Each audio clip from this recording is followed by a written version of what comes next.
Ladies and gentlemen, fellow travelers on the road to a climate-resilient future, I'm glad you could make it to this online webinar. Today is an important milestone on our journey to the International Climate Adaptation Summit on the 25th of January 2021. That day, global leaders will launch a comprehensive global adaptation action agenda, setting out concrete new endeavors and partnerships to make our world more resilient to the effects of climate change by 2030. There's no time to waste. Every minute, as I'm speaking to you now, almost 1 million tons of ice melts in Greenland and Antarctica.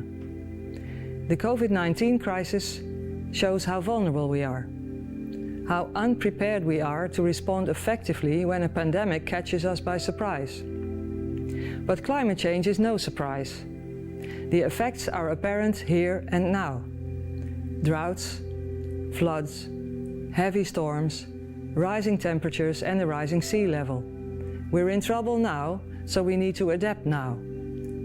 Let's share knowledge and expertise on this. Let's join forces around the world to accelerate adaptation action on a much larger scale than ever before. I won't stop repeating this call to action.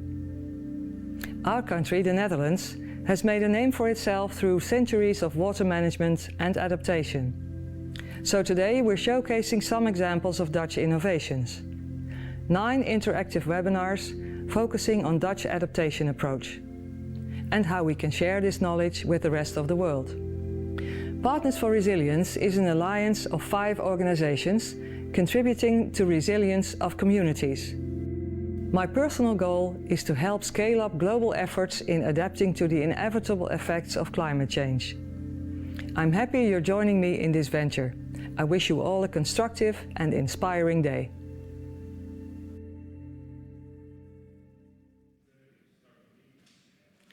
Hello everyone. Warm welcome to this Road to CAS event from Partners for Resilience. We're very happy to have so many participants online today to join us in the discussion.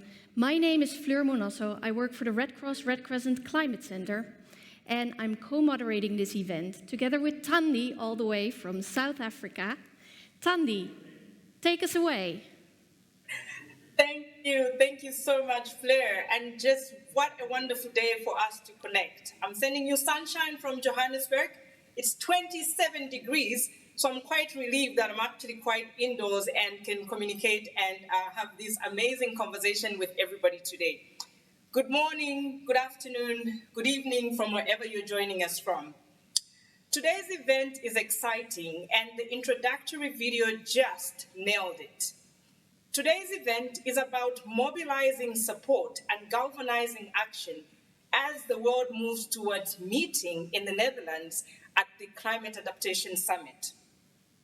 The Climate Adaptation Summit reflects the need to adapt immediately. The urgency is now to the impacts of our changing climate. This online summit in January will help us to push for accelerated action and leverage further support for global movement towards adaptation.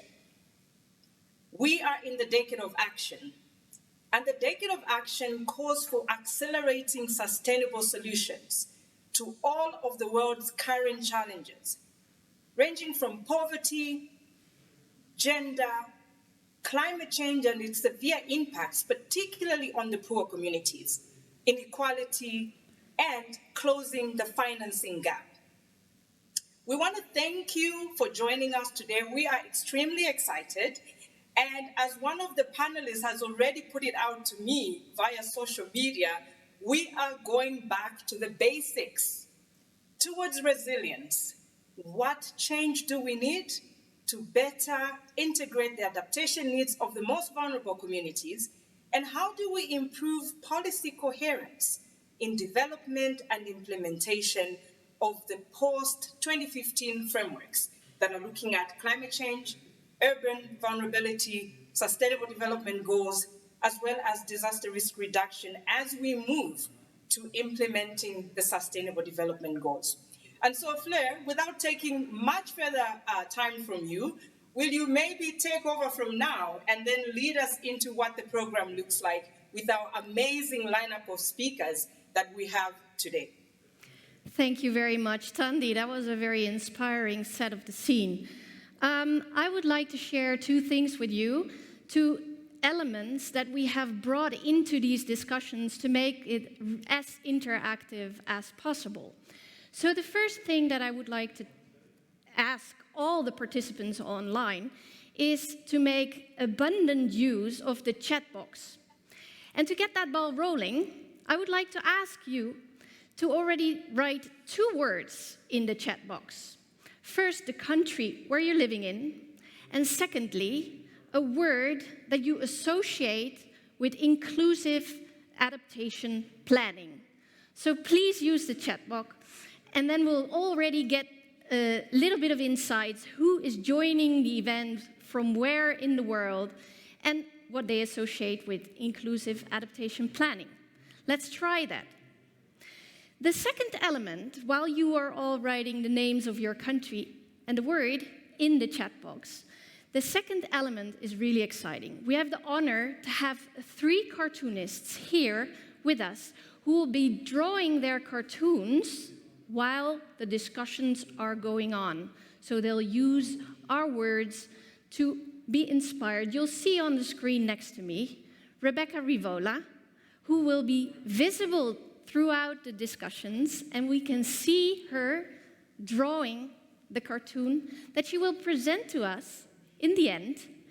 So I will introduce quickly the 3 cartoonists that we have with us today. I'll start with Rebecca, since she's already on the screen. Rebecca makes art and facilitates creative processes in service to people and our Earth.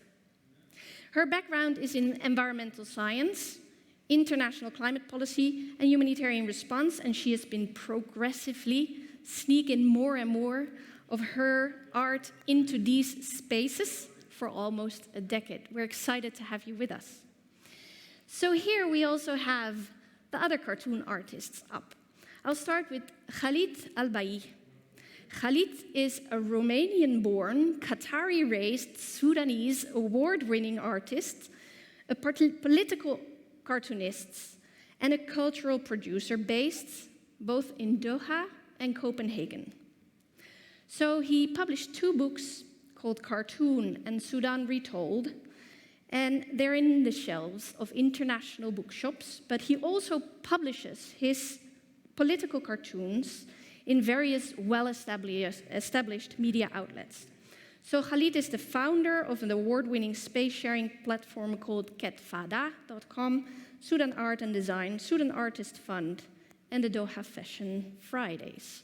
Thank you, Khalid, for being with us. Then we also have, on the other end, Fego, which is his artist name. It's Felipe Galindo, and he creates humorous art in a variety of media, including cartoons, illustrations, animations, fine art, and he's born in Mexico. He resides in New York City, and his work has been exhibited and published worldwide, including in The New Yorker, The Wall Street Journal, MAD, Private Eye, The New York Times, and many more. So thank you. The 3 will be drawing, and at the end, we'll all have the opportunity to review and talk about the cartoons to see how they resonate with us and the work that we do and the big challenges ahead of us around climate adaptation. So now we can start with the announcement of the amazing keynote speaker that we have for our event today. It's finally time to kick off.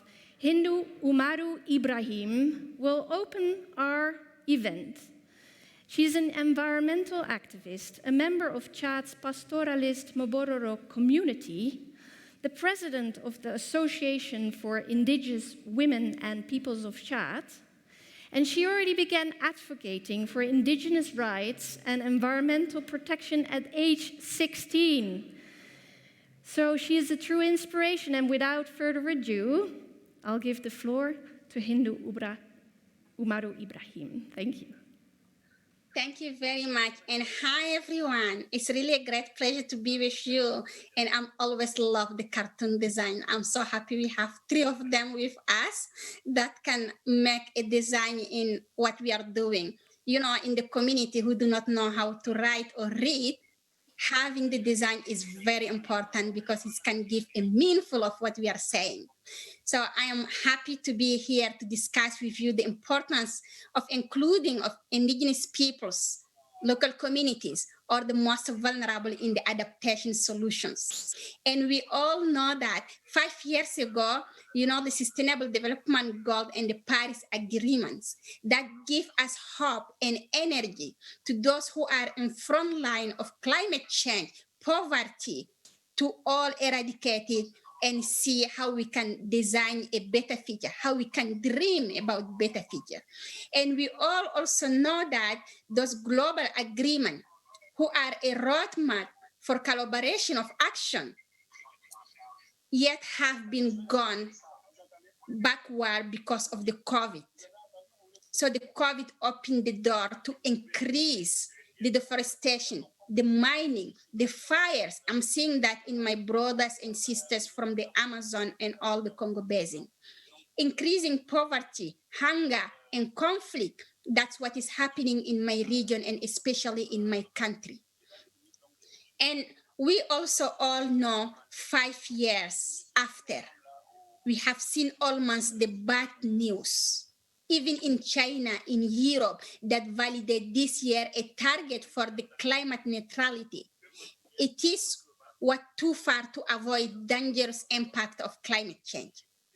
And in the news, we saw a lot of climate impact that bring us in a new climate realities. The fires are hitting even the California and the Sweden. No return point for the ice cap.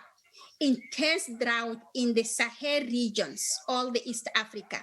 And this only to prevent of what the next decade will look like if we do not act now. And let me tell you, from all those who live in the countries where it is already 1.5 degree, and this is what we are seeing in my country, Chad, you don't see in the news the reality of the communities. You do not read that in the report. But we are losing our crops. We are losing our fresh water. We are losing our home. Our people are dying because of the climate change increasing by COVID. And our economic crisis will make things again worse. Too many leaders choose to ignore the science, and even now we are falling short on the action needed to all the catastrophe. We don't have 10 years to resolve climate change. We need action, and we need action now. And what we need is how we can build the resilience and adaptation for our peoples, how it can be the top priority. And that should be at the core of the green recovery. All those efforts, in particular in the most vulnerable countries or regions in Africa. To do so, there is need of listening the voice of those who are used to live, connect with the nature, with the Mother Earth. I give you the indigenous people perspective. For too long, there has been a skepticism about the listening to the wisdom of our peoples, of our indigenous peoples. But we live on front line of the climate change. In my country, Chad, 20 years ago, there was 36% of the trees covering. And now there is less than 20%. And we have 70% or 80% of the people who do not depend from the end of the month salaries. They depend from the rainfall. If the rain comes, so we can get crops and people can eat and they can get adapt. But it is reducing a lot, and that's why it's creating the food insecurity, migration, and the fight terrorism. And in the Amazon and Arctic, indigenous peoples are suffering and dying from the drought, flood, increasing of temperature. Our elders and our traditional peoples do not recognize the features. You know, when we take the decisions in my community, so we are thinking about the 7 upcoming generation. Why? Because they give us the information to know the 7 past generation. So I have the duty to know my 7 past grandpa and what they did. And when I take any decision, it can help me to see if those decisions are impacting the 7 upcoming generation. So that's how we design our own adaptation measure. But what's important for us, for those very various and incredible panel we will hear, is the solution. So there is no way to slow climate change without scaling up nature-based solutions.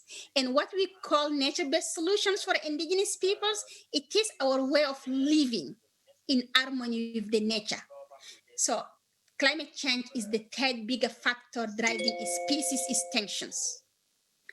Healthy ecosystems are very vital for our healthiest at all and to reduce the greenhouse gases. And we all know we should done a protection and stop destroying the nature, restoring the ecosystem. We all also know we need to recognize that these nature-based solutions are making 30% of our adaptation measure. And we have to restore what we already lost. And for doing that, we have the indigenous people's traditional knowledge.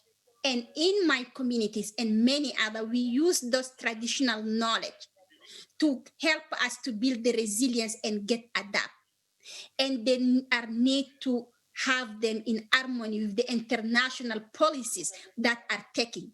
Even we are going online for the noun, we need to include them and recognize them in order to design a better future for all of us. And we cannot do that without having also a concrete funding that can fund the green recovery by leaving no one behind. All the communities who are the front line, women, youth, indigenous peoples, local communities need to be in the middle of the designing the green recovery and on the designing of adaptation and resilience measures. I'm looking forward to hear from all the panelists, and I think that I wanted them to resonate by giving hope and solution to my people, to the indigenous peoples that are already dying because of climate change and that need the fast adaptation and resilience solutions. Thank you so much for giving me the floor, and I am with you and listening. Thank you so much, Hindu. This is really the core of what today is about. You brought it in such a very clear messaging. The harsh realities that people face in Chad, but also the strong call for action, and in particular listening to those who connect with their realities and their knowledge, using their knowledge that goes through the multiple generations, and that is essential for effective adaptation and action. So thank you so much. I will quickly ask Tandy to see if there are already questions popping up in the chat box for Hindu, and if not, we'll move on to the panel of today. Yes, I think Hindu was spot on with the points she raises. There are no questions yet. Absolutely. So, yeah. All right, so everyone who's more inspired to hear more from Hindu, please do watch her TED Talk, because it's equally inspiring, and it elaborates also on the combination of knowledge, indigenous knowledge and science, and how that combination is also increasingly important for the work that we're doing. So thank you, Hindu, and we'll come back with questions to you at the end of this session. So for now, we'll go to the first panel of the day.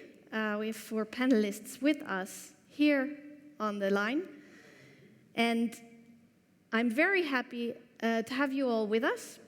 The session will investigate replicable and scalable practices in the face of cascading and interconnected risks. So we'll discuss opportunities on inclusive adaptation efforts and making the Paris Agreement a success. And it's really all around enhancing better participation across all levels. So today the discussion will start with Mr. Gonzalo Munoz. Gonzalo, thank you so much for being with us. We understood that you will have half an hour with us today before you need to go to other engagements, but we're very grateful that you can stay with us for this first half hour. And for the participants, I'll quickly introduce you. You were nominated by the Chilean presidency and the United Nations as the high-level champion for COP25 to mobilize climate action in non-state actors around the world. And you also advised the COP presidency of COP25. So prior to this, I read that you already were the founder of the company Triciclos. I hope I pronounce it correctly. But you were worried about the waste that was produced by the private sector, and you wanted to prove this organization was all about the circular economy and about recycling, and you wanted to prove that that can also be done in a financially sustainable manner. So it's very inspiring. I have the first question for you. So in the consultations that you've had around mobilizing climate action, where do you see examples of vulnerable communities being part of shaping those goals? Well, thank you so much for the invitation, and thanks for setting the possibility of this panel on touching upon concrete ways to mobilize the world towards resilience and adaptation.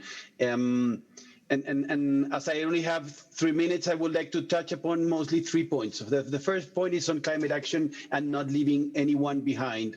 As you said, the importance of bringing people into the center. With Nigel Topping, my friend and fellow champion from the UK, we think it is absolutely essential to take action on resilience and mitigation. It is about mobilizing in both crucial aspects of the climate crisis, as it is absolutely unacceptable to let the prediction of 100 million more people being pushed into extreme poverty from climate change by 2030 becoming true. We have a moral duty.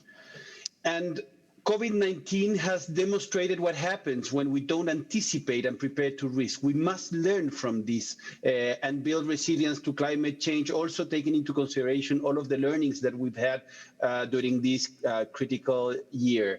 So this is the first thing we must change. Put resilience and adaptation as a priority alongside mitigation.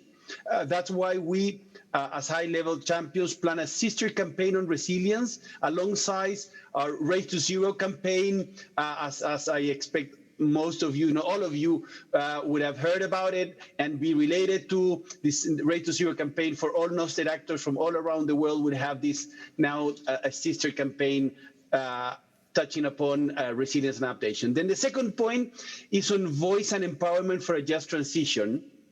To formally and properly involving communities in transformative solution is not a nice to have, it is a must. And I have learned from my work with Triciclos, that's a way to say it it's a Spanish word, means 3 cycles, referring to the 3 cycles of sustainability, right? Balancing the social, environmental, and financial impact. So I've learned from this work with Triciclos in Latin America on working on transforming the waste management system, that we could not have done this without actively involving communities. And in this case, there's one very concrete example on the work that we have done with drug pickers, street waste pickers from all Latin America, helping them to become environmental monitors that teach citizens how to dispose their recycled materials in a proper way, but also how to purchase in a more sustainable way. So sometimes, as you can see, like the person that is the most the person that is, let's say, lower in the economic system is teaching even leaders of their communities on how to manage not only their waste but their purchase power in a proper way. Promoting the meeting of what we call the improbable pairs is every day more and more important to also allow improbable dialogues to happen. As having open and profound dialogue with people different than you helps you open your mind, embrace diversity, increase empathy, and fight all types of intolerance. I believe that is a fundamental way to work together towards real sustainability for everyone. So this is the best, and the next thing we need to change if we are to build the resilience of communities to the impacts of climate change, really actively involving them and empowering them in designing and implementing solutions and getting resources to them to enable them to do this. Like in plain English, money to where it matters. And that is not only possible, that also create the cultural changes that we so much require nowadays in the world. This is why we want communities and people at the front line of climate change to be part of our Resilient campaign to help drive ambitious actions. Again, please join us. A quick advert, a Race to Zero dialogues that will start in November 9th, feature resilience and a specific dialogue on voices from the front line. So hope to see you all in the November dialogues. Third point that I would like to focus on is action and pathways to the 1.5 degrees resilient world we need as the only possible future. Of course, we acknowledge that negotiations are crucial and we must all work for a successful outcome at COP26 in Glasgow. Nigel and I have the opportunity and the mandate to advance action and implementation from non-state actors and somehow get ahead of the negotiations. And that's why we're working with the Marrakesh Partnership on developing sectorial pathways, and a very important one on resilience to drive these actions and transform our system with even documents and what we call the evidence of what can be what can be delivered and what is already happening.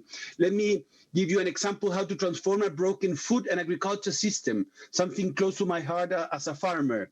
Let's think big and achieve a transformation to a healthier diet and sustainable food system across the world. This would avert a totally unacceptable expression of how broken the food system is, as there are up to 11 million deaths per annum, as well as 820 million people going to bed every day with hunger, and there are 680 million people with obesity.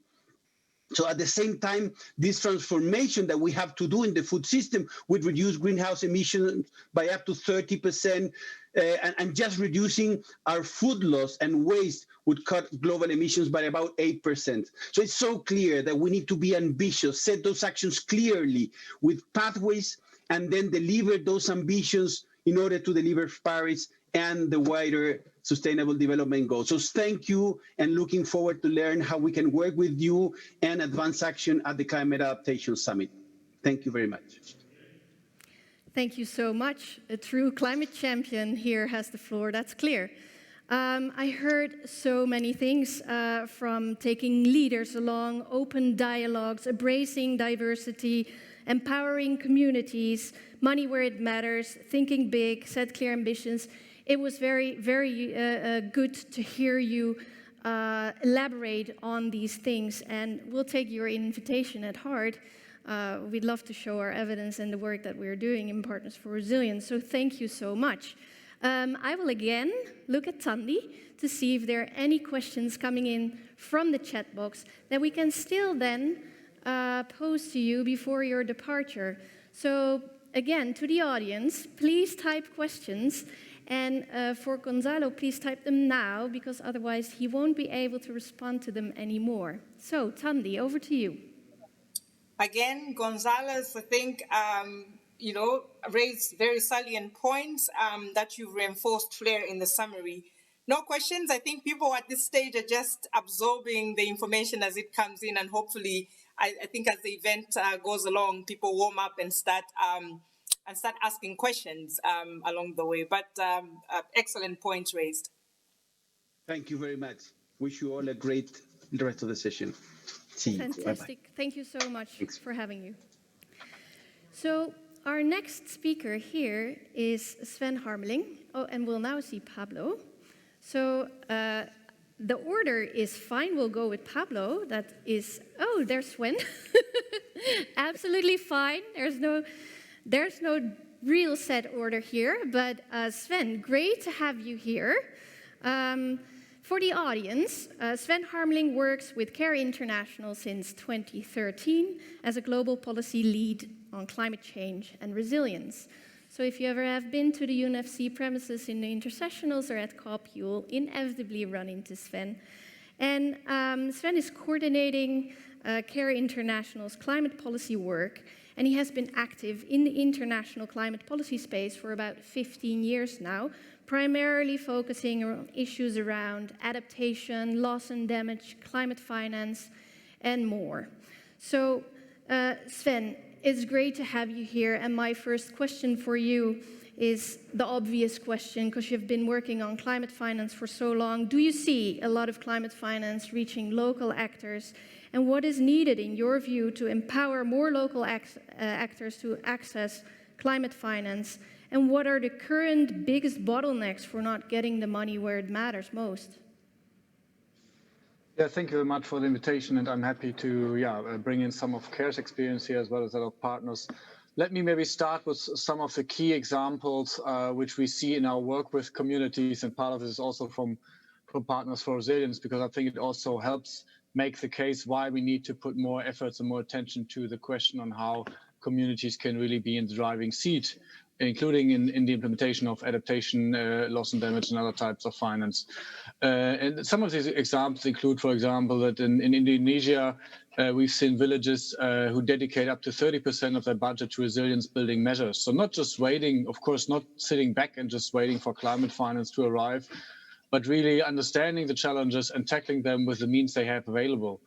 We also have seen a case in Uganda where communities decide to create bylaws to protect wetlands because they know the importance of functioning wetlands for their own situations and circumstances, and then are taking action. And there are many more examples which we and other partner organizations can show from different countries.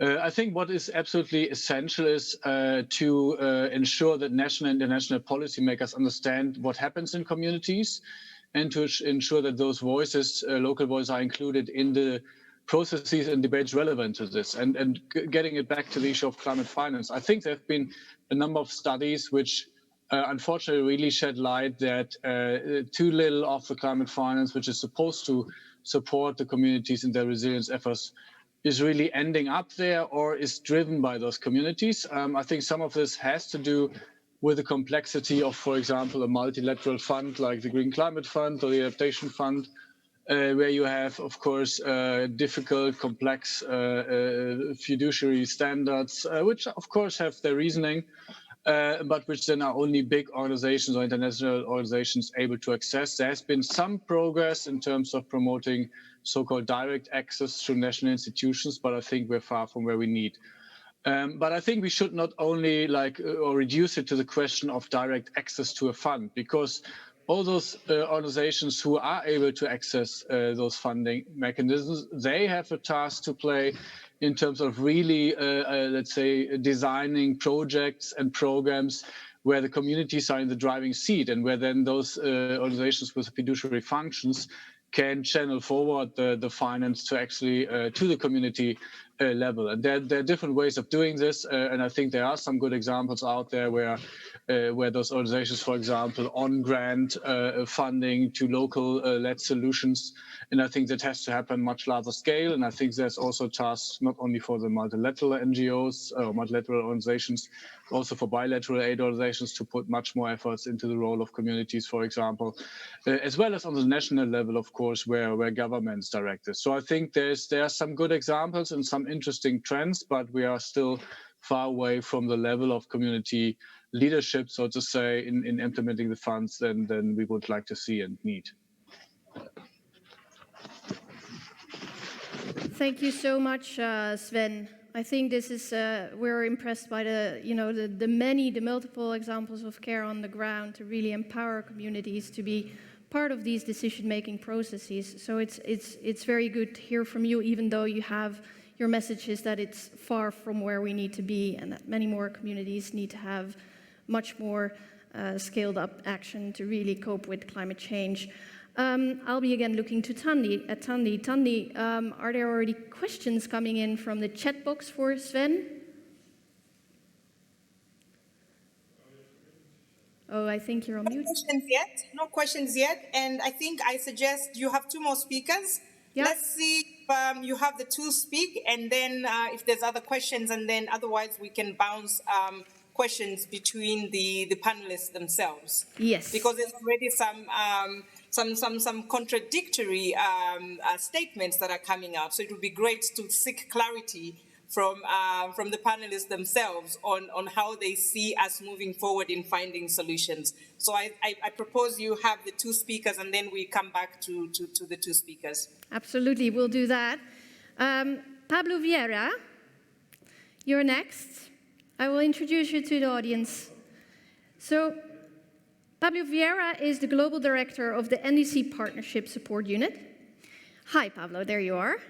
And in this role, you lead the efforts that build momentum for a more ambitious climate and development actions, and in collaboration with governments and international stakeholders around the world. I think even a couple of members of the Partners for Resilience Alliance are in that boat with you. So Pablo develops and executes activities that help countries advance their climate goals by facilitating access to analysis, tools, expertise, finance, and resources. So it's great to have you here. My first question for you is around the NDCP. So you have been working a lot and you've been investing a lot to develop very good knowledge products to help countries set their goals and to take climate action. So in these knowledge products and the exchange that you promote, how do you stimulate countries to make sure that voices from the most vulnerable communities are also included in setting these goals? Well, thank you so much for inviting me. It's a real pleasure to be a part of this incredible panel and to be able to discuss with you this very important topic today. So let me start with a little background about the partnership. The partnership is a global coalition of over 180 members that includes national governments, international institutions, and organizations from non-state actors. And they all collaborate to drive transformative climate action in line with sustainable development. Through the partnership, we support countries to accelerate the implementation of their national climate plans or their NDCs and to raise ambition in line with the goals of the Paris Agreement, both on adaptation and mitigation. And we do this through providing support in the form of knowledge and underground support for countries directly related to their identified needs. So what we do is we effectively connect countries' needs to global resources from our partners, and we do it through, let's say, 3 main ways. First, we support countries in strengthening the ownership of their NDCs, and this is very important, and it's associated with bringing together all the relevant stakeholders to own the NDCs, to own climate action, and to act accordingly. And this is done across all levels of governments and with a wide range of international, national, and local stakeholders. Second, we support governments mobilize resources to promote this low carbon and climate resilient development pathway that is aligned both with the NDCs, with national adaptation plans, with country development priorities, focusing on closing the adaptation finance gap, as it was very well explained by Sven, because let's be very clear, we need to increase the speed and the scale of climate finance, especially for adaptation. So what we do is we support countries put together NDC implementation plans. We support them put together investment plans for the implementation of their NDCs, and more recently, put together economic recovery plans so that they can mobilize the finance that will allow them to achieve the ultimate goals of the Paris Agreement and very specific adaptation goals. And third, we're supporting countries to enhance the ambition of their 2020 NDCs. This year, we're supporting 63 countries that are enhancing their NDCs, improving the quality and increasing ambition, identifying areas where they can enhance their ambition, including through adaptation measures. And we see that 50 of these countries are actually requesting specific support to bring adaptation into their new NDCs, to make them stronger, making it clear that countries see adaptation as a way to drive ambition. So the NDC updating process is, at this point, the best opportunity we have to in the immediate future to better position adaptation in the climate and finance agendas. But what's very important here is that all of these efforts are based on whole of society approach that promotes the inclusion of multi-stakeholders in the discussions. The partnership is actively supporting governments engaged with stakeholders from the government, from civil society, from academia, women's group, indigenous communities, and the private sector. Because we understand and countries understand that inclusive NDCs reflect key stakeholder priorities and empower and prepare them to implement the actions on the ground once the NDC is defined. But it is key that communities are included as part of this key stakeholders so that their voices are heard, their realities reflected, and so that they can be part of the implementation of the NDCs on the ground as key actors on the front line of climate change impact and action.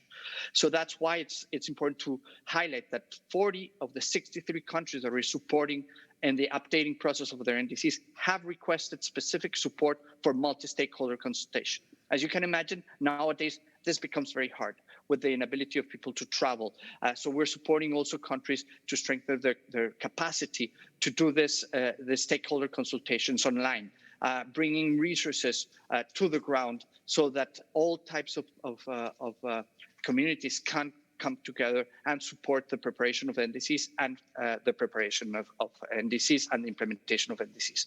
So in conclusion, climate adaptation needs to be an imperative component of NDCs, and relevant stakeholders need to be involved throughout the whole process, preparation and implementation of the NDCs. And it's especially important now with the pandemic to bring together the development agenda, the climate agenda, the recovery agenda, the resilience agenda, so that countries can effectively promote their development goals and at the same time achieve the climate goals under the Paris Agreement. So thank you for inviting me, and happy to answer any questions and to continue the conversation. So thank you very much, Pablo. I think it's crucial that there is this effort of increasing ambitions of all the governments around the world, and we hope only that it's not too much hampered or affected by the current pandemic crisis. But we'll go straight to the last speaker to give her enough time to also pitch her work. So Zaytouna Robatula is with us here today. Good to have you. For the audience, she's the climate and resilience expert with extensive experience in managing resilience programs over multiple arid and semi-arid counties of Kenya. She has significant expertise in disaster risk reduction, climate change adaptation, water resource management, lobby advocacy, continued conflict program, and strengthening communities' capacities, their adaptive capacities. So her main responsibilities involve working in communities with civil societies, local and national governments, donors, embassies, and other relevant stakeholders. Zaytouna, it's great to have you here. Can you tell us a little bit about where community engagement is really working well on the ground, or even at national level processes where you manage to establish that level of engagement? And also, do you have information on the bottlenecks to make this work well? And what would you want your fellow panelists to know from your experiences? Thank you so much, Flo. I'm happy to be here to share my experiences from Kenya under the Partners for Resilience program. We've seen so many important impacts in terms of how inclusivity or participation and including communities in the process of adaptation has actually had positive impacts in our programming. We realize that we cannot work alone. We need other stakeholders. We need to think comprehensively in terms of ensuring that communities actually driving their own changes. They are the actors in the driver's seat to be able to come up with adaptive strategies for their own solutions.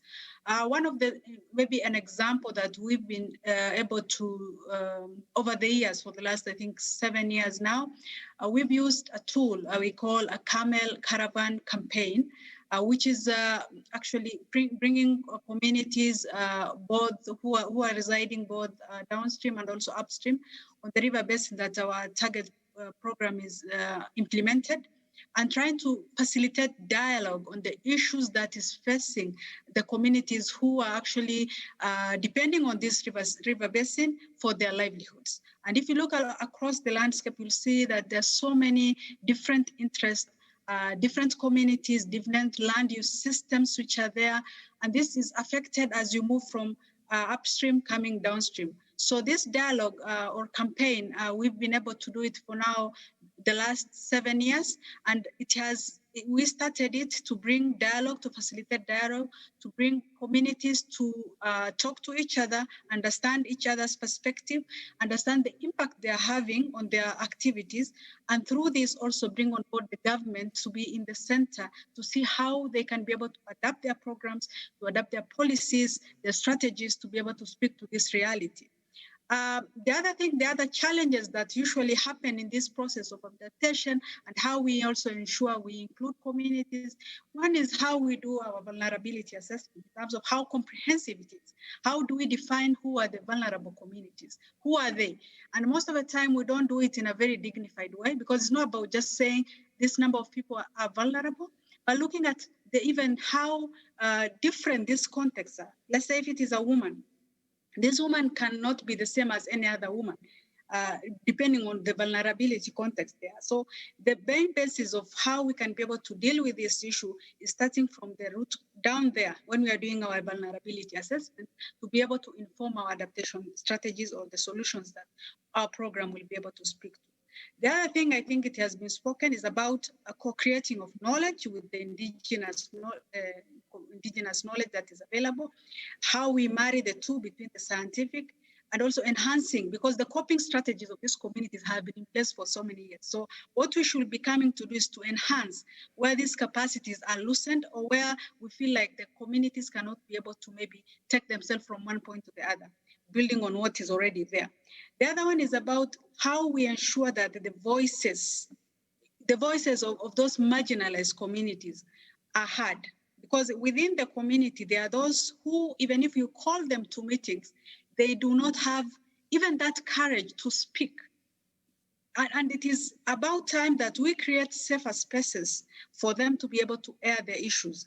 Like, for instance, we've been able to have several separate meetings, several forums, which is targeting a specific community to be able to get these issues and then bringing it now to a bigger audience for it to be now integrated into the community plans.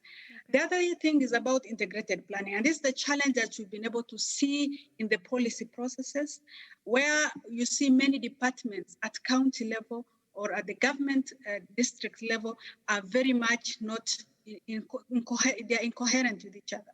For instance, what the Ministry of Health is planning, what the Ministry of Livestock is planning, what the Ministry of Water is planning, what the Ministry of Finance, which is very important ministry, is planning is very different. Do they understand the adaptive climate change adaptation? Do they understand the adaptive climate change adaptation strategies, the plans which are put in place, so they can also give priority when they are putting aside funds? And this is the disconnect we see. Because most of the time, like now, COVID, at the beginning of this year, we've lobbied for the implementation of the bill, of the Act of Persons with Disability, Women and Youth, and we've been able to secure funding for that, where the government also sets aside, we advertise for community groups to be able to apply for these funds.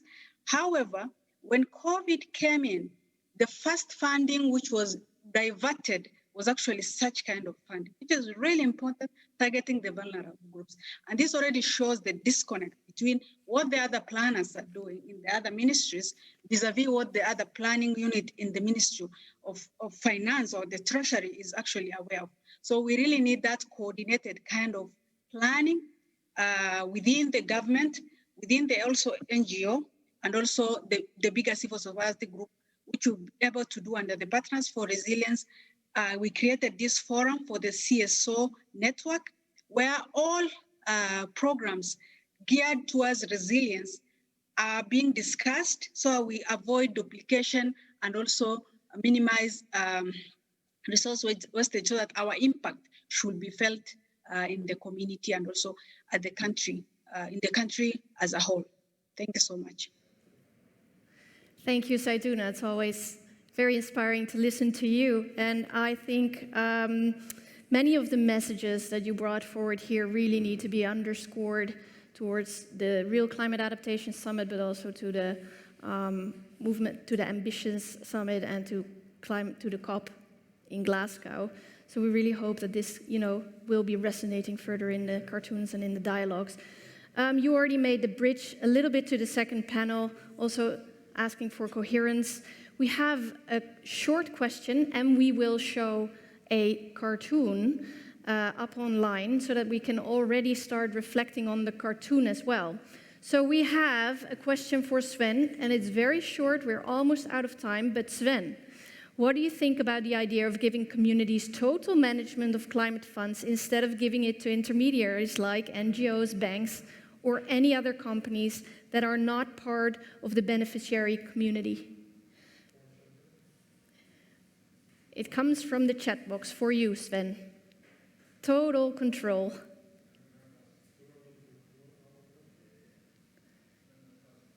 Oh, Sven, I think your line is broken, so we'll go to another question. Could the panelists speak to how to collaborate with experts and state actors while ensuring local communities have decision-making power? Zaytuna, maybe this is a nice one to you. How to collaborate with experts and non-state actors, and state actors, while ensuring local communities have decision-making power? Yes, thank you, Flo. I think that's a very important question, because in the communities that we work, we have different stakeholders who are there. And it's very important when we are doing any kind of programming that we, first of all, be able to assess what kind of stakeholders are there and what are the power relations and also interests that are there. And that's how we can be able to bring that dialogue, where we can be able to bring the two bodies together to be able to talk. Because most of the time we realize, even in the indigenous knowledge context, there's a lot of gap, of course. There might be some things which are not clear, same as the scientific knowledge that needs also to be integrated into this. So when we speak, it's important that these two are brought together, whether it is in the analysis stage. Let's say if you are doing analysis maybe on participatory disaster risk analysis, if it is vulnerability analysis. How do we ensure that we have all these stakeholders so that the issues cannot be only raised from the community perspective, but also has the input of, let's say, the experts, like let's say academia, the government expert, somebody from health, because these issues are not really are all coordinated. If you're talking about adaptation, it's not about food security alone. It's about nutrition, about water, it's about health. So all this has to be there for you to come up with an adaptation strategy that is appropriate and scalable in the longer run. Otherwise, we'll do short-term things which might not even have an impact and also can lead to maladaptation in the process. Thank you. Very, very clear. Thank you so much, Zaytuna. I think right now we're up for the coffee break. We haven't yet seen the cartoon. Maybe we can put it still up. But in the coffee break, we have the honor to watch one of the films from Kenya. And we will also get to see a couple of cartoons already in the break. So 5-minute break. Thank you so much to the first panelists. We're really excited. Unfortunately, Sven, you're still frozen, but we heard at least your pitch very well, so thank you.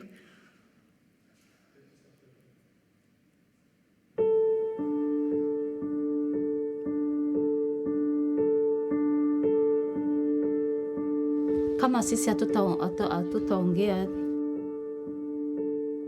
hii area kwa sababu ya climate change, kwanza mvua ni kidogo sana.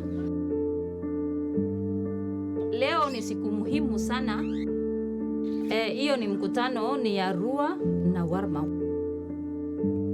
Warma ni one of our stakeholders ambaye inatusaidia through the county of Isiolo mambo ya maji. So hiyo mkutano agenda ni tunaenda kueleza shida yetu mbele ya serikali ambaye one of them are the Arua. Kwa sababu sisi ni asilimia ya wale wanaishi hapa, 90% ni watu wa mfugo na tunapata chakula kutoka mfugo hii. Pia sisi tutakuja kuisha. Usaidizi kutoka watu kama Warwa ama serikali, kwa sababu wako na pesa za kutengeneza sand dams, tengenezewe borehole moja ama mbili ya maji mzuri, ili wafugaji wapate maji na lishe kwa sehemu ambazo kuna nyasi wakati ya ukame. Most of the conflicts come as a result of this water scarcity. I see a lot of stress because the area is so dry, but my presence here might be positive.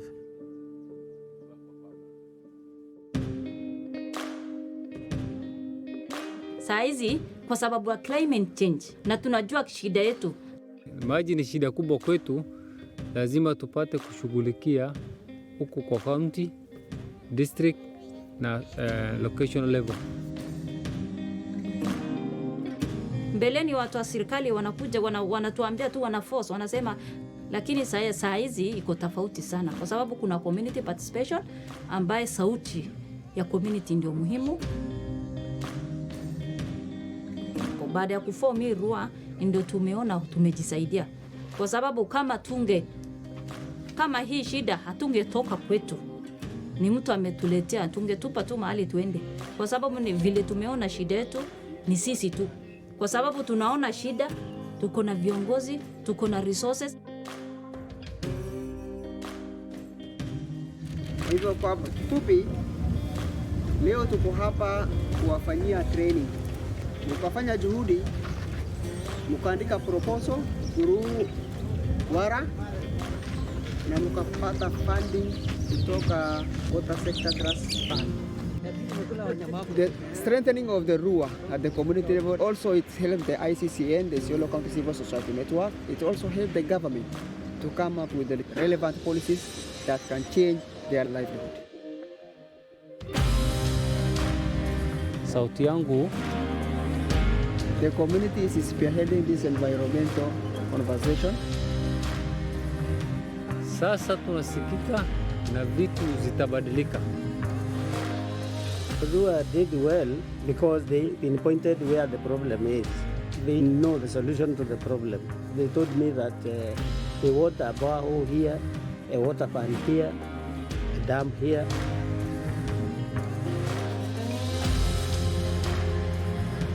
Wanasikiza, by now watu wamejua rights yao. It's not our initiative, it is their initiative.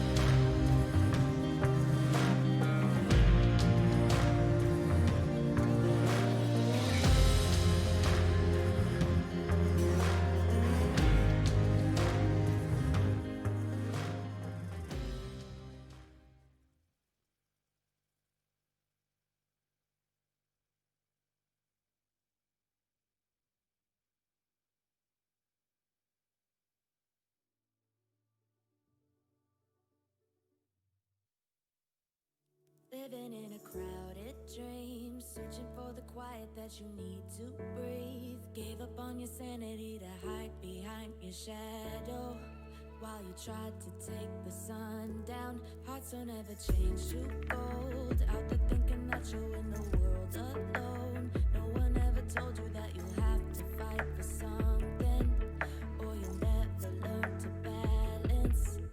It's too cold, standing in the middle of the downpour, looking in the mirror, 'cause it's only you that you have to lose. Headed backward on a one-way, trying to stop from running, but you can't wait. Bury all the evidence, you'll only learn when you crash and burn.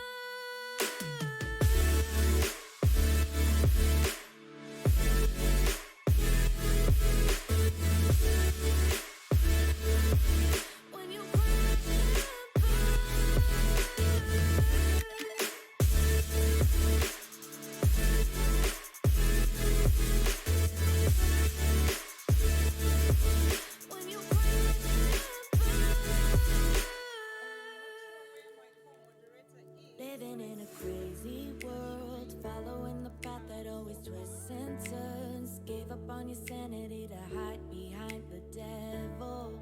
Cause you think you'll live forever, say you're never getting old. Out there thinking that you're in the world alone. No one ever told you that you have to live for something, or in the end you will be nothing. It's too cold standing in the middle of the downpour, looking in the mirror cause it's only you that you have to lose. Headed backward on a one-way, trying to stop from running but you can't wait. Bury all the evidence you'll only learn when you crash and burn.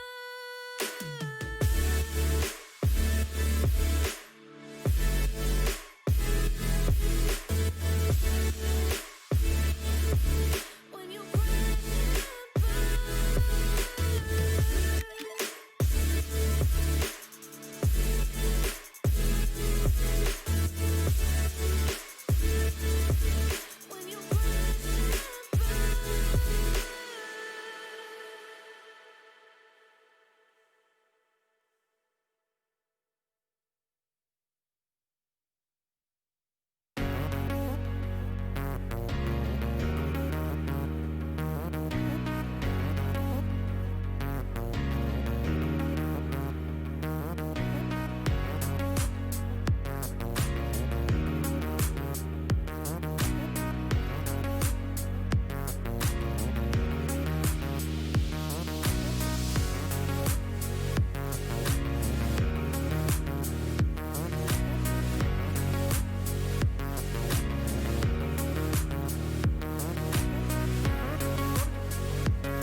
Welcome back, everyone.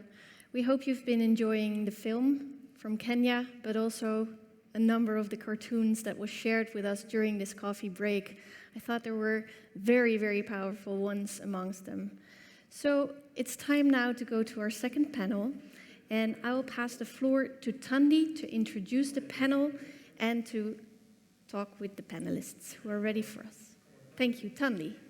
Great. Thank you so much, Flair. And that was a really, really fascinating first segment of these dialogues. And there was a little bit of a technical glitch there. The chat is actually buzzing with so many questions. Many thanks to our technical team who quickly stepped in to make sure that you got the questions, Flair, and that some of the panelists could already address some of those. Hopefully, moving forward, we don't have any of those challenges from my end, but I think we're on track. Many thanks to our very able technical team that's managing this for us. And greetings again to everyone from wherever you're joining us from. I do hope and believe that you've been totally inspired by our speakers in the first segment. Moving on to the second dialogue, this will focus on how to enhance policy coherence in the implementation of the global policy frameworks. We had a very good overview in the beginning of the first hour, where I think some elaboration has been made on those post-2015 policy frameworks and how they are impacting our move to community resilience. In this segment, we also want to touch on how to really ensure that policy coherence is done in the way that meets the needs of the most vulnerable communities. Again, a component that has been well touched on by our speakers in the first segment. In particular, of course, we want to look at the most vulnerable communities and how their needs are mainstreamed and how they are partnered with to make sure that the road to resilience is as effective and impactful on the ground. This second segment is also going to look at how to ensure that the policy frameworks translate into proper engagement in design and implementation of programs and investments. Again, something that's been touched on in our first segment.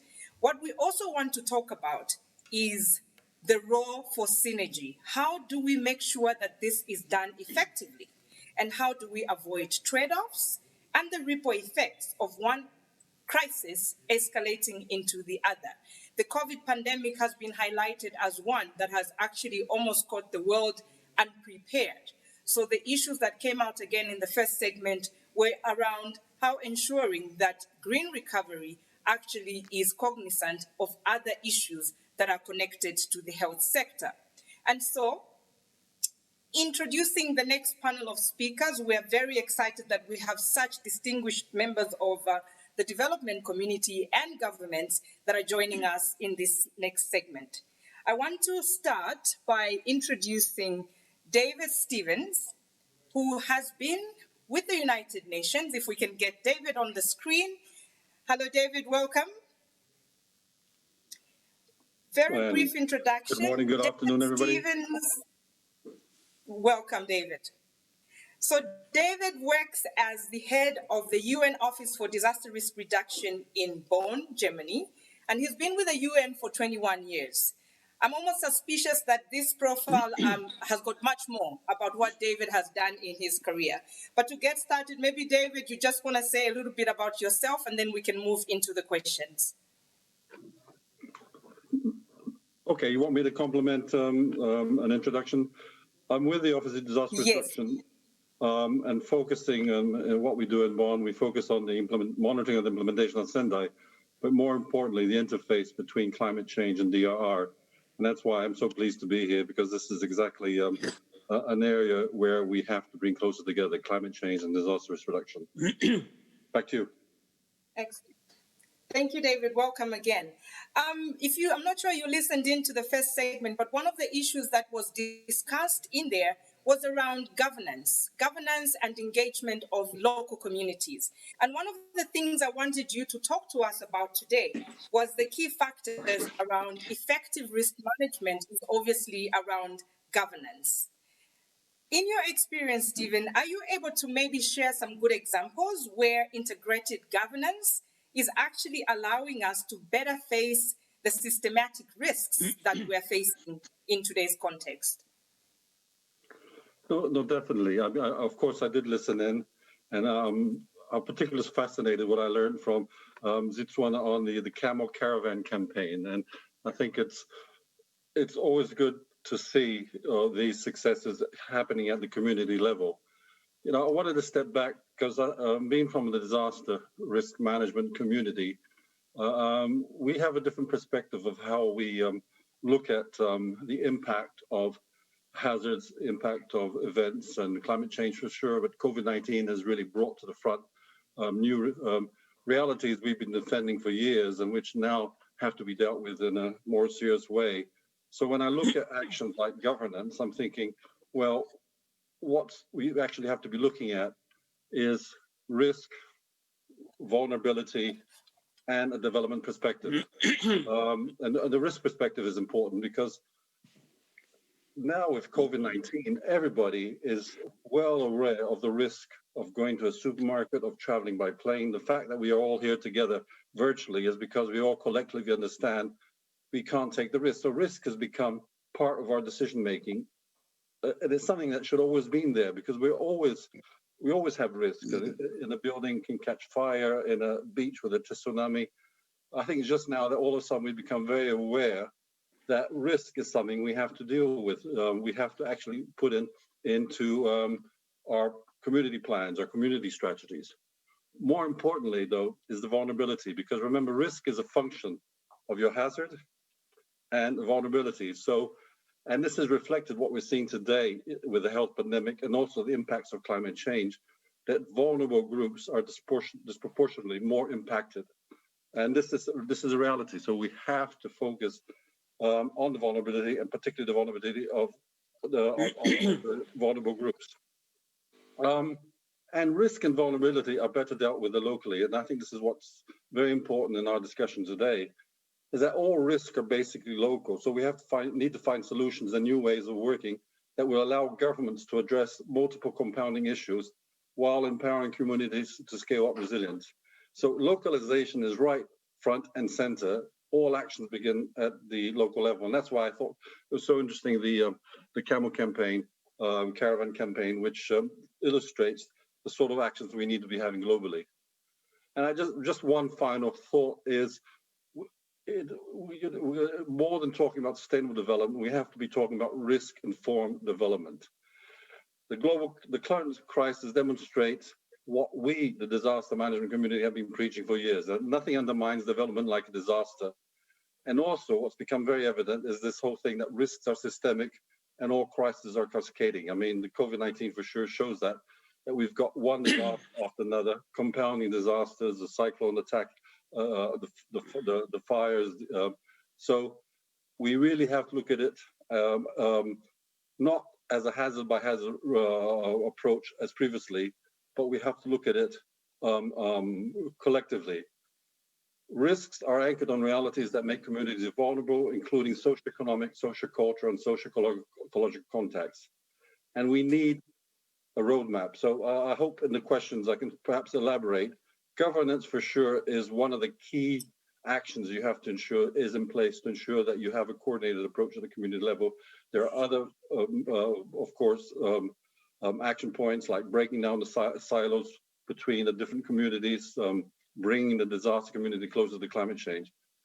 I'm looking forward to the discussion. So I just wanted to make this brief introduction on these three key elements, which I think are fundamental when we're looking at how we can enhance adaptation in 2021 by bringing in a central focus on risk and, more importantly, on the vulnerable groups. So back to you. Thank you, David. I did have a follow-up question, but I like your idea as well that maybe we listen, have a quick listen to other panelists, and then we can come back and follow up on issues on localization that you've raised, but also issues around risk-informed development, which also came up in our earlier session. Let me at this stage move on to Tina Bempili. I hope I'm saying that right. If I can have Tina on the screen, please. Tina is the Deputy Executive Secretary for the United Nations Convention to Combat Desertification, UNCCD. She has over 25 years of experience. She's a former Minister of Environment, Energy and Climate Change in Greece, and she's also served as an ambassador of Greece to the Organization for Economic Cooperation and Development. Tina, welcome. We are very excited to have you. Obviously, as I said earlier, this panel is really distinguished. I think the experience amongst the four of you is actually amounting to about a century, which is a lot. So we are expecting a lot from you guys in this discussion. No pressure. Would you want to add anything to your profile, your experience, what the work of the UNCCD is, or shall we just go straight into it? Just perhaps one remark and one observation. I wish all the experience could be accumulated like that by adding our years of professional experience. But just to say that I have been leading, and I think this is what makes me a bit proud of when I sleep every night. I've been leading the Ozone Secretariat for 7 years, and I have approached the climate discussions through the mitigation perspective. So I'm very newcomer in the UNCCD, where I will be dealing mostly on the adaptation part. So just to let you know that I'm not an expert on that, but I am on a steep learning curve. Thank you. Excellent, excellent. That is all welcome. I'll pick on from some of the issues that David raised in having listened to the first segment, for example, Zaytuna, that showcased or spoke about risk management through community leadership. And she gave that example of the caramel caravan that they lead in some areas in Kenya. I wanted to bring you to talk about perhaps what it means for us as a development community, government, civil society, private citizens as well.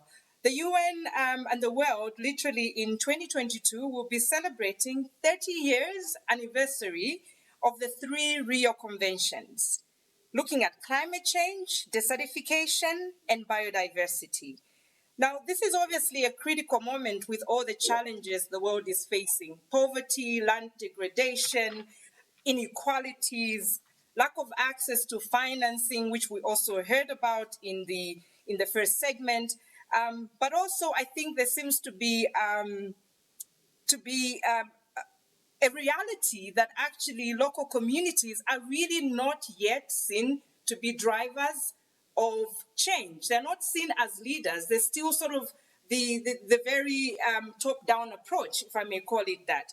How do you see us moving to celebrating 30 years that we've had these conventions, that we've spoken about inclusion, we've spoken about biodiversity protection? How do you see this as a good moment to actually galvanize better synergies in implementation of these policy frameworks and ensuring that this is done well at the global level, at the regional level, and at the local level? It's a very crowded question, but let's see what we can get out of it, and we can also reflect with other panelists because everybody is working on these issues. Tina, please. Thank you very, very much. And it's a very pertinent question. I would like to start by saying that the United Nations has been developed out of the need to revert crisis. So basically, the United Nations was a sort of a preventive mechanism, world mechanism. Although I think that in 2020, and exactly ahead of the Rio +30, I think the UN is faced with a new challenge of how to lead changes and lead us all to a more resilient planet. So it's not only the preventive role that I think is still fundamental, but it's also the leading role on how to lead us towards a resilient planet. And you have alluded very rightly so that actually next year we will be having 3 COPs. We will be having the Climate Convention COP. We will be having the Biodiversity COP to discuss the post-20 biodiversity framework. We will be having the the desertification COP. And I think the main challenge that we will be having is, as 3 UN conventions, how do we speak with one voice, and how this voice reaches out not to the non-state actors, where actually they feed us with information and they feed us with ideas, but also how we speak with one voice to audiences which is quite sectorial in some of our member states. We need to speak to the environment ministers, but we also need to be heard by the financial ministers, by the agricultural ministers, and so on. Now, as far as your question regarding the synergies is concerned, and perhaps some ideas that we could think of for Rio +30, I think at the international level there are 2 major issues that I would like to mention here. One is to place equity and human rights at the center of the sustainability agenda.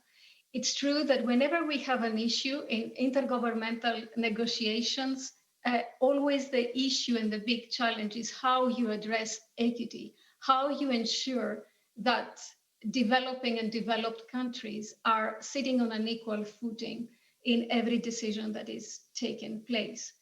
The second one is to avoid shaming or scaring people regarding sustainability. And I think if we want to embrace the sustainability cause as a global community, we need to swing from a negative to the narrative, to a positive narrative. And the third one, if I may say, is how we ensure that we have an integral system of science and data that will inform policymakers to make a decision. Now, on the very pertinent issue of how you filter, and I think this is the major challenge, how you take a decision on international level. What is the impact? How it's being trickling down into the national level, and how in the end of the day it impacts people's lives, because this is why we are discussing. I would like to just give one example, perhaps. When we talk about the desertification next year, it's not about deserts only, it's about land. And land is the framework of resilience in whatever we do, either when we talk about climate, or we talk about biodiversity, or we talk about energy, we talk about safety and security. Land is in the center of every discussion. And actually, land is the entry point where all the vulnerable communities depend on. And I think when we talk about land tenure, when we talk about the access of women and the right of women to land. So I think this is an entry point. Land is an entry point that can possibly create this connecting link between the local and the global. Just to give an example, and I will finish with that, the UNCCD is partnering with many other stakeholders to an incredible initiative in the Sahel region, the Great Green Wall. And this is an indicative example of how you bring everything together. It's not about planting trees, it's about energy, it's about cold chain in agriculture and vaccines. It's about empowering local community and youth to give them a future in terms of employment. It's about all of these things. So you take a decision at the global level, but we need to make sure that we make it something which a reality at the local level and at people's lives. Thank you very much. Great, great. Thank you so much. Again, I've picked up so much from you. The underlying one that I'll highlight is, I think, the emphasis that you put on having to place equity and human rights at the center of these discussions, because ultimately, I think that's somehow almost the launching pad on how we see the implementation or lack thereof actually in decision-making or on-the-ground action. Fleur, I'm not sure you're on standby, but if you are, would you want to come in at this stage and just maybe, tell us if there's questions, exciting comments that are popping up on our chat? Thank you, Tandy. Thank you very much. There are no questions thus far, but I think also time-wise, let's give the floor as quick as we can to the final two panelists and move it so that we have time for a wrap-up round. Excellent, excellent. Thank you. So we shall move, actually, perfect point to move to Jane Madwick, who is the Chief Executive Officer of Wetlands International. If we can please have Jane on the screen, technical team. Jane is with us. Jane, welcome and nice to see you again. We are very excited that as a member of the Partners for Resilience Steering Group, you're able to join in and bring all that expertise and knowledge, I think, that the Alliance has garnered over the last 10 years, but mixing that with, obviously, your 30 years plus of experience working internationally on science, policy, and practice of wetlands. I won't take much in introducing Jen, because as I've mentioned, she's CEO of Wetlands International and also sits on the Partners for Resilience Steering Group. So a leader on issues of ecology and environmental protection. Jane, having listened to Tina and some of the issues she's raised, particularly on issues relating to cascading action from policy development to local implementation and ensuring that local partners are fully equipped and empowered as equal partners in our pursuit of implementing work on climate change adaptation and ecosystem management. I wanted, first of all, to get your perspective, and I'll mix the two questions so you can speak to both. One was on the role that you see wetlands policies and management contributing to community resilience. And the other I wanted you to comment on was the nexus, if I may put it so, the nexus of climate change adaptation, disaster risk reduction, resilience building, in that whole framework of trying to connect the different policy frameworks. What do you think is needed to build more effective multi-stakeholder partnerships and collaboration across these different scales? And I want you to pick on maybe from, I think, some of the conversations or points that Tina already raised in terms of how to advance that agenda. Thank you, Tandy. In the interest of time, I'll be brief. First of all, I think there's a mindset point to make here, and that is about climate change. We need to realise that even if we are successful in reducing the greenhouse gas emissions to below the real crisis levels, this is not going to keep people safe, enable prosperity and health to return. And that's because the same time as climate change has kicked in, we've also lost the basic fabric of our landscape. So the level of ecosystem decline over the last 40, 50 years is so acute that, as well as addressing the causes of climate change, we need to put back the fabric of our landscape to build resilience and prosperity. So yeah, in Sendai framework terms, this is the critical infrastructure for society. So this loss, degradation of ecosystems is a major cause of risk. And one of the things that Partners for Resilience has really taken forward is a methodology for understanding where the risks are coming from. And for local villagers, sometimes stuck in the Edinburgh Delta, yeah, it's not always very clear why they are facing increasing risks of flooding or even of water scarcity. And sometimes the causes are starting far upstream, and they were not seen. So I think first is understanding the nature and causes of risks in the landscape and how these are changing over time as a basis to then find solutions. So I think what is very clear is that what was now being called nature-based solutions, but could also be called landscape recovery. Yeah, this is not a luxury add-on thing for climate mitigation adaptation. It's got to be the heart of the solution. So I think this is something that the different conventions need to address together, because it's going to mean a fundamental rethink about how we pursue economic development, how we pursue climate action. And to Tina's point that reversing land degradation and having a focus on land is critical to tackle desertification. I would like to point out that it's not just land, it's about how we manage land together with water.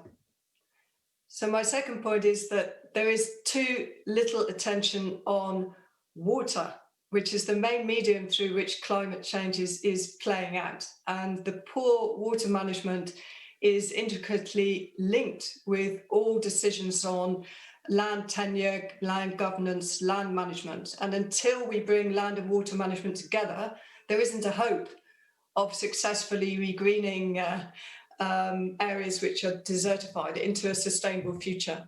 It's the wetlands, it's the wet places in the deserts which are the beating heart of the economy.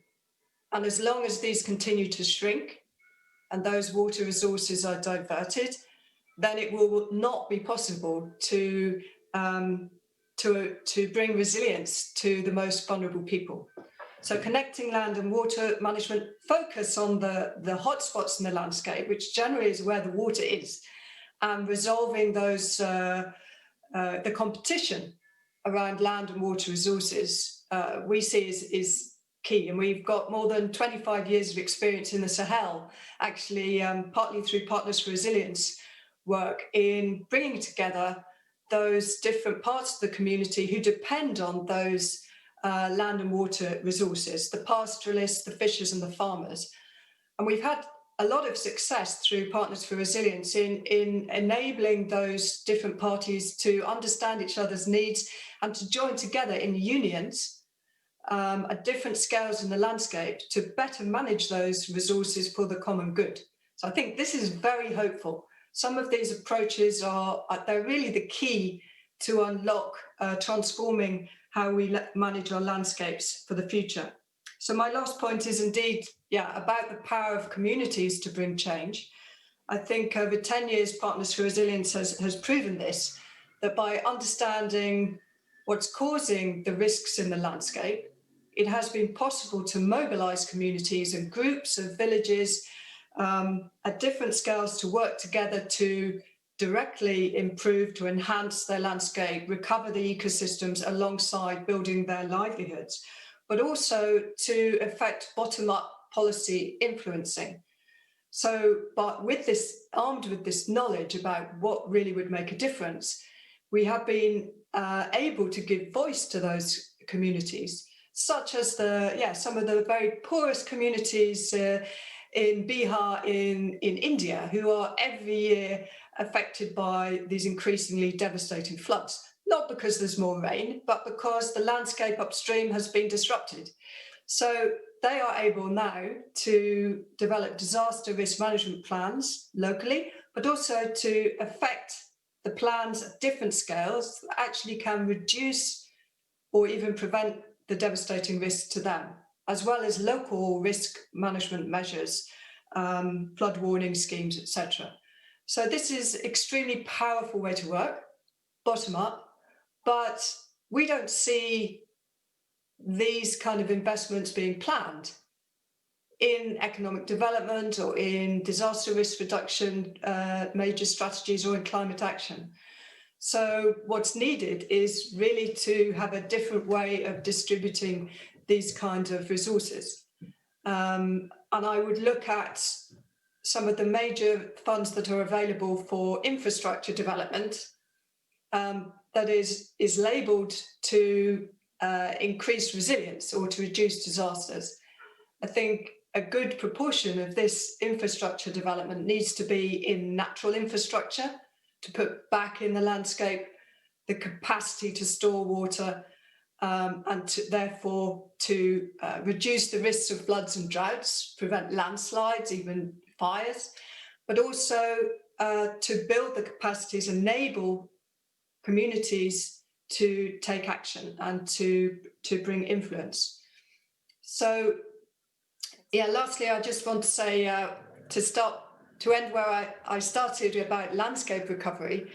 What Wetlands International notices is that there are a lot of finances available for landscape recovery for climate purposes, but there are very few good proposals coming forward at a whole landscape scale. And that is understandable. It's because it actually takes quite a lot of work to understand what is needed to recover a whole landscape, to enable sustainable development and resilience. And a few years is needed to be invested in a landscape, in multi-stakeholder platform building, in developing a vision, in bringing in the necessary knowledge and techniques to make an investable plan that would have a chance to bring returns for society, for nature, and for the economy. So I think investing in designing these landscape scale solutions is something which perhaps through this convention process we can find a path towards. Excellent. Thank you. Thank you so much, Jane. Again, excellent points raised. And I think the last point that you speak about on not having good proposals coming in on landscape recovery, perhaps a challenge to everybody that's listening in to try and seek out those partners that are working on those issues, but not having the technical know-how on ensuring that their proposals are coming in the right language. Also useful local to global, and how resources are being distributed, I think a critical component that needs to be considered moving forward as the global community tries to accelerate action on land restoration. The power of communities to bring change that you linked to having the right methodology for understanding where risk is coming from. Also, excellent example on how Wetlands has partnered in the Partners for Resilience to bring about change. I also really want to just stress the connection you made to land and water management as being two connecting points that are critical in ensuring that we actually move sustainably in the whole ecosystem restoration agenda. Thank you so much, Jane. We shall hopefully get questions back to you and the other panelists. I shall now move on to our last speaker, last but not the least, from the Netherlands government, De, who is the lead negotiator on climate change adaptation and works in the Ministry of Infrastructure and Environment. Welcome. Technical team, do we have Piet? There's no sound.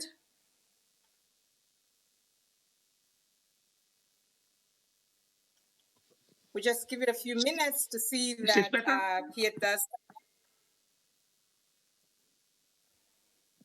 Yes, I think we have you now. Okay, thank you. Yeah, I'm working from my iPhone, so this is a bit difficult.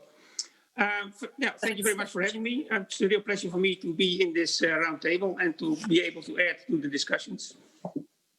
Excellent. We're very excited to have you as well, particularly because the Netherlands will be hosting this very excitable and ambitious climate adaptation summit in January. We're very glad to have you on this panel. I won't take much time as we're obviously quite stressed already for time now, but I want you to talk about, Piet, how the Netherlands, having heard everything that's been said from the first segment, which focused a lot on community engagement and the issues that came up, and the last three speakers that have tried, and not even tried, they've made such a strong case on the connectivity between the different policy frameworks and how they really actually matter, that we are making sense in that connectivity for community resilience. I wanted you to touch on how the Netherlands government takes the last mile for climate change adaptation into account in its position on adaptation in the climate negotiations to ensure that that aspect of adaptation, particularly for the most vulnerable communities, is considered. If you can speak to that. Yeah, I'll try to be brief. And I'm not sure what you mean with the last mile, but in the Netherlands we have two programs working on national adaptation. Then we have one for the water safety, flood protection, and fresh water supply, and the other one dealing with the rest of the adaptation issues in other sectors. And they both focus on prevention. The main thing in the Netherlands is to act before disaster. When there's a flood coming in the Netherlands, 60% of our country is flooded. So we're practically out of business. So we make an effort to prevent this disaster. And they both in the strategies have an implementation plan and budget to work from that, and have a thorough analysis of direct and indirect risks, trying to estimate cascading risks and cumulative effects. We strive to share our experience and our knowledges into the international context. And regarding the last mile, exactly, we learned that cooperation between all involved is key. The main thing in both programs is that we try to connect the local, the regional, and the national governments and actors together on climate change adaptation. And the challenge is huge for everyone. And the Netherlands is not an exception in that. And we cannot afford to leave any help and expertise unused. And that's why a key point in these adaptation strategies is also to reach out very actively to the local stakeholders, to bring in their view, insights, and knowledge of the local situation in for the development and implementation of measures. I think that's really the real challenge for effective adaptation cooperation in the international setting. And that's what we try to bring in also in the international negotiations into the climate change treaty. It's not so much a question how we can intensify or speed up the traditional way of providing support. And that's how we can increase the stream of means of implementation, and that is capacity building, technology transfer, and finance, and have our consultants, Western consultants mostly, and organizations and companies to develop and implement more measures, to do the work for the countries and not with the countries. And let there be no mistake. I think this way of work will be necessary for many years to come. But the needs will always be greater than the impossibilities, and the extent to which support can be enlarged is limited. So when we speak of speeding up adaptation, we should look for new ways. We try to find others to bring into the work. In the discussions on adaptation support in the framework of the climate negotiations, we always see that there's a focus on the inventory of adaptation needs from developing countries. And there's nothing wrong with that. But I think we should make an effort to have an inventory of national capacities as well. We should try to focus on the strengths of countries and not about the weaknesses. So some kind of a capacity assessment to show how and include local and indigenous knowledge and harvest capacity building was built up in the past should be a great asset to the work for adaptation. We should work together, all of us. This will not allow us to better align new support with the existing capabilities in a way that it strengthens them and not replaces them, but also challenge national, regional, and local experts to use their expertise and insights. And it's nothing new that I say here, because when I have listened to the speakers in the first roundtable and also in this roundtable, there's a lot of ambition and enthusiasm and action at the local level. And we should bring that up to the platform to show that and strengthen that and not replace that. In my view, this is the real change, that we need towards resilience and to speed up adaptation. We need all hands on deck and cannot afford to leave any expertise unused. It's pivotal to integrate the existing adaptive capacity of vulnerable communities into adaptation action. This will lead, in this way, we will empower these communities, building their self-consciousness and respect, and also create ownership. Especially ownership is necessary. When we look at adaptation measures, I think we need them not now, but we need them in the near future. And when the climate has changed, we need the protection and the possibilities that's coming from the adaptive measures to be able to proceed our livelihood and way of living. And that's, in that way, it's necessary to maintain these measures and see that they're not degrading over time. So in this way, when you create ownership, measures will be more likely to fit up to the local scale and needs, but also be available when they are needed. And we respect and that they can be built with respect to the social and national environment. And when we look into the coherence of measures, climate is a boundary condition for all life on Earth. And during the past centuries, societies and ecosystems all found their own way to deal with the mean climate and its variability. Now the climate is changing and we see a new mean and new variability. And we all have to find a way to deal with this new mean and new variability. We have to adapt to the effects of climate change. And we look at the different conventions, the Climate Convention, the Sendai Framework, Sustainable Development Goals, all Rio conventions, and probably many other conventions as well. And we will see that they all address one or more consequences of a changed climate. So they're all connected. The integration is already there. They interact and sometimes interfere with each other. And that's possibly the main thing to celebrate also at this 30th anniversary of the Rio Conventions, that we already have a connection, that we have some synergy in this. And maybe, and like the previous speaker said, the different conventions may work in their own silo. Oh, that's okay. But you often see that there are connections. There are ways to interfere with each other. They reach out to each other and work together on some issues. And I think that's what we should strengthen and work on before. So we should work with each other and not against each other and make use of the different conventions, the possibilities of the conventions, to each take a step in their own silo forward to have a climate resilient future and also a climate resilient way of living. Thank you. Great, thank you. Thank you so much. I think it's a perfect way to end this segment because you've literally connected the dots from Tina, who spoke initially, from David and Jane, and actually just tied the pieces together in terms of ensuring that we really just continue to put emphasis on the connectivities that exist, that need to be strengthened to ensure that implementation at the local level is actually locally owned, but also that the local champions are recognized for the work that they're doing. I won't take much time now to go through all the issues that have been raised. I'll move back to Amsterdam at the studio where we can actually try now and go back through some of the work that's been done behind the scenes by the cartoonists.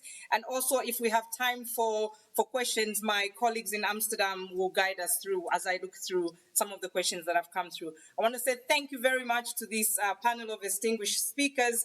We were very delighted to have you and have definitely benefited a lot from your contributions. Fleur. Thank you so much, Tandy, and thank you so much, panelists. It was an inspiring set of messages that you have been bringing to us. Unfortunately, we're a little bit behind on time, so I'm going to do something unexpected. There are a couple of questions in the chat box, and I'm inviting the panelists to look at the chat box and to type those. Can they see the chat box? They cannot see the chat box. Okay, there goes the improvised approach to the questions. I think it's good that we will give the questions to you afterwards, but not dive into them right now because we still need to have a quick look at the cartoons together. And maybe there, if you stay with us, we can hear some of your reflections on those cartoons to see how they speak to you and how they resonate with you. So I would like to ask to put up the PowerPoint for the cartoons so that we can quickly do an online commentary collection from all the participants. So here we go. On the screen, we see a link, and the link works best with Google Chrome. So we like to invite all of you to go to this link. And this link, I will speak slowly so that you can type the link. It's a website, so try Google Chrome. If you don't have it, try something else, another browser, but it's very simple. You'll be asked for an event code. It's CAS1, small letters 1, CAS 1. And then your email address, we will not use this to spam you. So this is only to help us to get through the system. We'll need one address, but we won't do anything with it. So please insert your email address and then display a name. It can be a nickname. You can do anonymous commentary if you like. And then you click the login. So I'll speak very slowly. I'll say something about the cartoonists. The cartoonists, the three of them, have been drawing alongside the panel talks. So these cartoons will be made available for all the participants to use, even in publications, but there's Creative Commons license. So we need to make sure that first they're finalized and afterwards they'll be shared. And with the appropriate credits, we can use their cartoons from this discussion, which is fabulous. So if you have all had the time to get into that system, then this is what you'll see. This is just an example for the example cartoon. But if you first enter your comment, what do you think about the cartoon and how does it resonate with the discussions that we've had? Step 2, just submit the comment. And step 3, you'll be asked to say, okay, do you want a little bit more comments to this same cartoon or do you want to move on? Then you click OK and click Next. Don't forget to click Next. You have quite a number of cartoons that you can go through, so we love to see your comments. Thank you.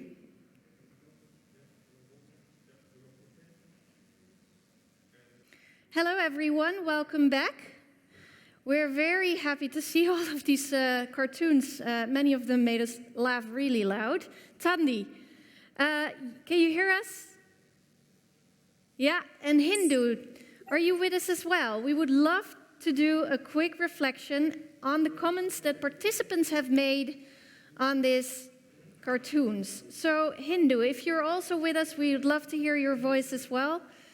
And yes, yeah, can we hear you? Yes, I'm here. Oh, great. You said you were looking forward to seeing cartoons that were helpful in bringing these messages across also for various audiences and communities. So here we go. Let's reflect on them a little bit and look at the comments that are made. So on the right, you see the comments. Love the creativity, shows really how we should combine traditional practices with new scientific discoveries. That resonates with your message, doesn't it, Hindu? Does. Yes, absolutely. I mean, it resonates completely in making in design what we are asking for as putting the different knowledge for the solution. What is the best way to really put them in the language that everyone can understand?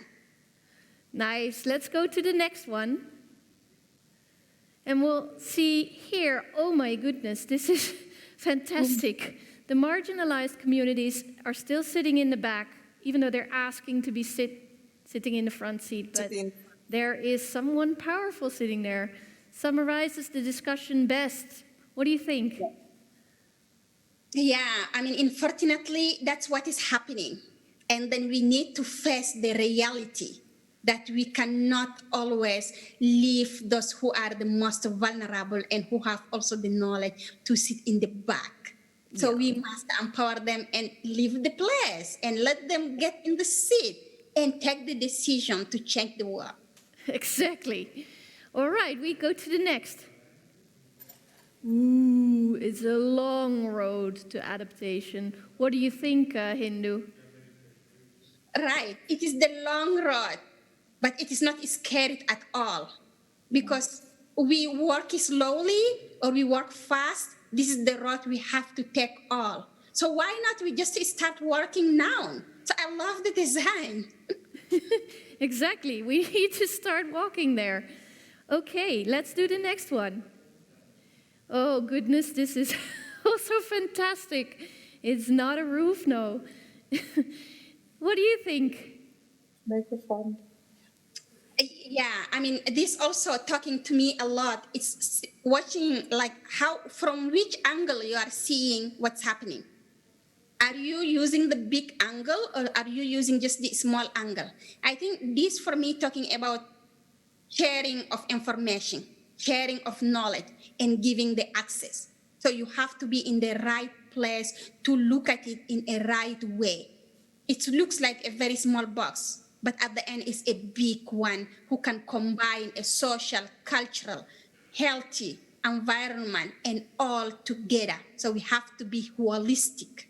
Yeah, and someone wrote, I'm afraid the megaphones will never be big enough. So that's also, a grim reality and the irony of the drawing. I really love that. But we'll never stop fighting to make sure that they'll be heard. Fantastic. Next one, please. Yes, this is true. So here, what are you seeing? What do you see? I think help the local communities how to manage this space, but they know how to manage it. But there is lack of having the direct access to the finance, coming to all the panel that we talked about it, how the access to the finance can reach the right peoples, how they can be the front one who can manage, how they can have the capacity that they need to face all this impact and build the resilience of the communities. And how to give also the space to the women. I love to see the women and the sheep together and all the food. And at the end of the day, it is all about our food system, our survival in general. And I think it's also very intimidating at the same time for the woman who needs to now suddenly act, use your voice. So it's also the overwhelming factor. I like that comment as well. I think it's very true. So let's go to the next. Oh, yeah. NGOs are maybe getting nervous that now suddenly the money is going straight to the communities with the hand full of money. So yes, are we getting nervous here as NGOs or civil society organizations? What do you think? I'm seeing that because maybe, when we talk about the direct access to funding, so the intermediaries, peoples, things like, we will be not there, we will not be in the channel, we will not understand. But no, it's a teamwork, it's a partnership. All what we are asking is do not see the vulnerable peoples as beneficiaries. So you decide and you take the money and you come to them. Yeah. So them as partners, the NGOs, the UN, and all the other peoples, we can sit together and decide what we wanted to do. We are expert maybe on how we can implement and protect the nature.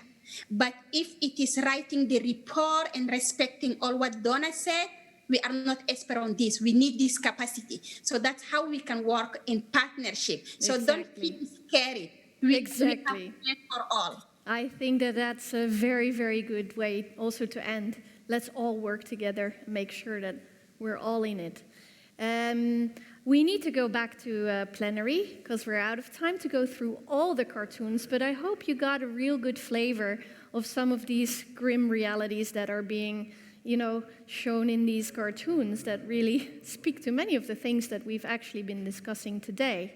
So, I would like to invite Rijntje van Haringen, the CEO of CARE Netherlands, to come and reflect with a few closing words on this session. Hi, Rijntje. Thank you for being here. Hi. Hi, Fleur. Hi, everybody on this call. It's been a very exciting and inspiring afternoon. And I get a little chance to talk to you now on behalf of CARE, indeed, in the Netherlands, which I lead, and also as one of the Partners for Resilience program, where we discuss a lot of the issues that we talked about today in great detail as well. In the first place, I would like to thank all the panelists, and I will not repeat all their names, but it's been a very interesting 2 hours on basis of their input. Also, our very inspiring keynote speaker, Hindu, and the fantastic moderators that brought this all together today, and everybody who contributed to the very insightful hours of discussion. A big thank you to all of you. Also, I would like to take the chance to thank the Global Commission for Adaptation and the Ministry of Infrastructure for the opportunity that we had together today to come together in this event and in this particular moment and in this particular time. And that is also because we've seen and we've discussed among all of us that around the world, climate change and the need to adapt to it, it's threatening lives and ecosystems. It's undeniable that it's here, that it's now, and that it affects us all, not just in the Netherlands, but worldwide. And the impact, the way in which it affects us is distributed, as many things are, in a very unequal manner. The world's poorest communities are affected the most, and we've talked a lot about how that is actually taking place and how people are responding to that. The issue that we see is that poor communities, in the first place, they live in areas susceptible to flooding, to drought, to sea level rise, to storms. And then at the same time, they have fewer options and resources to adapt and recover, which puts them in a double vulnerable position, and which is also why, and we also do that through our Partners for Resilience program, why we need to work together in ways to find options for these communities to enhance their resilience as a way to stop hazards from becoming disasters. And we truly believe that strong and well-organized communities that can manage the risk they face will themselves be able to reduce the overall impact of disaster and to sustain their development. That is why we think, and we've talked about it a lot here, why protecting and strengthening the livelihoods, especially of those communities, is what should be central to building resilience. And we've also seen how under the effects of COVID-19, this is becoming even more urgent and pressing and important that we do that. And we think that the coming 10 years, we're now at the celebration of the 75th anniversary of the UN, and until 2030, which is where the agenda is set for, we do still have 10 years to change and to not only build back better, but to really build back thinking forward and thinking of adapting to the effects of climate change. In that, and before we end this, I would like to make reference to a report that the GCA published last year, their flagship report, called Adapt Now, a global call for leadership on climate resilience. And the 2 crucial barriers that they identified there are the vulnerability of communities and the fact that climate risk is not integrated in decision-making. And that is what in the panels today we have also been able to address. And we've looked at how we should navigate, and we actually navigated, I think, through the different levels of decision-making processes and different global frameworks. We've been looking at the perspectives from experts and from high-level representatives on adaptation and resilience. We talked about challenges, about opportunities, regarding the adaptation needs and resilience building at community level, but also in the light of all the systemic risks that are now amplified by climate change. And I really liked the way we've been looking at zooming in on local realities and local knowledge that is already there, and how we can connect that to the global ambition to build stronger resilience, identifying key points. And I think we will be able, many of the participants here, to bring that to the Climate Adaptation Summit and to the COP in our continued efforts to ask attention for this, as many of you have also underscored today. So that is why we really need to continue to build resilience, to build synergies among us and bring this to the highest levels so that people can also get to know the faces of resilience at community level, which you can also find and the portraits of our integrated risk management champions that you can continue to discover on the online exhibition of the Partners of Resilience for Resilience program. So that, I will not take it very longer. I think we're running over time. We are clear that resilience is the solution. We agree that it is in our hands and that we need to continue to work together and support the ones who cannot do this on their own, for us to work together to support them and make sure that communities are at the center of all our adaptation efforts and be coherent in the global frameworks that we can design to do this. So it's time for action to create the future that we want. I would really like to thank everybody for their contributions, and I think this is a conversation to be continued. So hoping to see you all in new occasions. Thank you very much. Thank you so much, Rijntje. And I think you made an excellent closing, so there's not much left for Tandy and me to wrap up. I also want to thank the whole CARE team for taking the initiative of organizing this event, in particularly Sabrina Markant, Julie Capelle and Bart Wijs here in the room with me in Amsterdam, but also the whole technical team of the Kromhoutwallen who've done a fantastic job.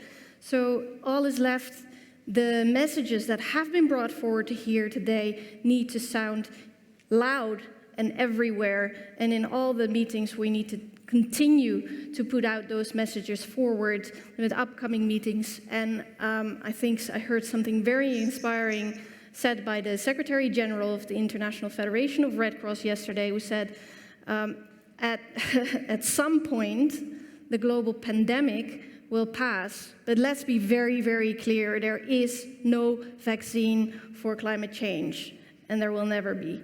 So with that quote, Tandy, I will just like to ask you to join me in thanking everyone. Are you still with us? Everybody's still with us? Yeah. So, yeah. A final word of thanks from you, and then we'll wrap up.